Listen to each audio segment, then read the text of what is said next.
Frères et sœurs, vous connaissez sûrement le choral du Veilleur de Jean-Sébastien Bach. Savez-vous que c'est une variation sur cette parabole des vierges folles et des vierges sages que nous venons d'entendre? Tout d'abord, on entend une musique, vous l'entendrez tout à l'heure, jouée par l'orgue, très gaie. Ce sont les vierges folles. Et puis vient une musique plus grave. Ce sont les vierges sages en train de méditer. Et puis, le pédalier se met à jouer une musique plus régulière. Ce sont à la fois le temps qui s'écoule et la voix de l'époux qui s'approche, qui arrive. Voilà que nous entendons cette parabole, alors, des vierges folles et des vierges sages. C'est une parabole qui est destinée à nous orienter vers la fin des temps. Il y a différentes manières de considérer le temps. Pour un chrétien, c'est une joie, c'est un bonheur, car le temps qui s'écoule, c'est toujours aller à la rencontre du Seigneur, c'est attendre la venue du Seigneur, son avènement. Il y a ici donc le décor que pose Jésus.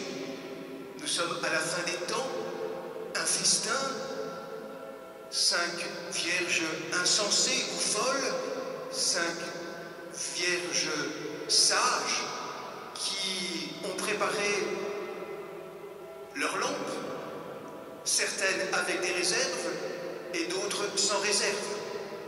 Ce n'est pas une parabole pour nous faire peur.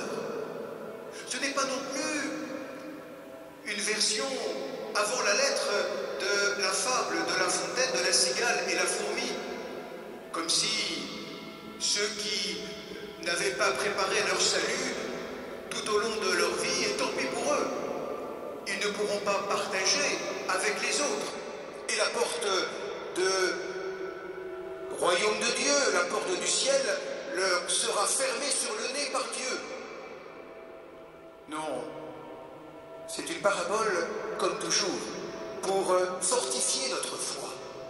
C'est une parabole qui nous donne des lumières pour avancer aujourd'hui dans notre vie chrétienne, qui éclaire pour nous un aspect de notre chemin à la suite du Christ. Et dans une parabole, le moment important, la pointe, c'est le plus souvent la dernière phrase. Alors ici, qu'entendons-nous? Veillez. Veillez donc. Alors, replantons ce décor. Oui, un festin de noces, un mariage, 5 vierges insensées, folles, 5 vierges sages, certaines ont de l'huile en réserve, d'autres n'ont pas, et puis vient l'époux. Dans un premier temps, on ne sait pas qui est l'épouse, où est la mariée. Et puis il y a cette phrase si forte de l'époux qui tombe: je ne vous connais pas. Ce n'est pas comme un coup près, mais c'est plutôt une reconnaissance triste. Non, je vous ne connais pas encore. Je ne vous reconnais pas, dit l'époux aux vierges folles. Celle-ci était destinée à venir au mariage, à être épousée par Dieu, car l'épouse, ce sont elles, les vierges. Et les vierges folles ne le savaient pas.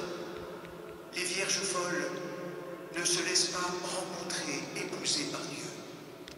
Les autres sont sages, justement, car elles ont compris que l'épouse, c'est elle. L'épouse, ce sont elles qui se laissent rencontrer, épouser par Dieu. Alors, ces vierges sages nous montrent la façon dont nous avons chaque jour la possibilité de nous laisser rencontrer, épouser, aimer par Dieu. Elles se laissent aimer par Dieu. Les vierges folles, au contraire, elles ne ne savent pas, en venant à ces noces, ne comprennent pas, ne réalisent pas qu'elles sont elles-mêmes l'épouse. Et elles ne se sentent pas concernées. C'est là leur faute. C'est comme si, imaginez-vous, un chrétien qui viendrait à la messe le dimanche, qui rentrerait dans l'église et puis qui resterait distrait, qui ne se sentirait pas concerné, qui resterait à l'extérieur, qui n'entrerait pas dans l'action qui se joue là pour lui, qui resterait comme spectateur. Voyez quel enseignement pour nous. L'amour, ainsi, ne peut pas se partager. La foi, la conscience que nous avons d'être aimés par Dieu. Et pour nous, nous ne pouvons pas prendre la place d'un autre. Nous pouvons leur renoncer, mais nous ne pouvons pas jouer à la place d'un autre. Ainsi, veillez donc. Le dernier mot de cette parole signifie, c'est aujourd'hui qu'il vous faut être concerné par cette parabole. C'est aujourd'hui qu'il vous faut vous laisser aimer. C'est aujourd'hui que le Seigneur vient à votre rencontre. Frères et sœurs, demandons simplement au Seigneur, maintenant, d'être concernés par cet amour qui nous rejoint chaque jour.